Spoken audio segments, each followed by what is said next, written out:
Đảng ủy, Hội đồng Nhân dân, Ủy ban Nhân dân, Ủy ban Mặt trận Tổ quốc Việt Nam phường Láng vừa tổ chức hội nghị công bố các quyết định thành lập tổ chức cơ sở đảng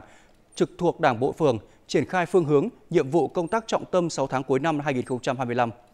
Tại hội nghị, Đảng ủy phường triển khai kế hoạch tổ chức Đại hội đại biểu Đảng bộ phường Láng lần thứ nhất, nhiệm kỳ 2025-2030 nhằm tạo sự thống nhất trong nhận thức, tư tưởng và hành động của toàn Đảng bộ, các cấp ủy, tổ chức Đảng trực thuộc, các cơ quan, đơn vị, các tổ chức chính trị xã hội trong toàn phường. Đại hội dự kiến tổ chức trong 2 ngày 13-14 tháng 8 năm 2025 với sự tham dự của 215 đại biểu. Nhiệm vụ 6 tháng cuối năm 2025 của phường Láng với 12 chỉ tiêu và 20 nhiệm vụ, giải pháp trọng tâm.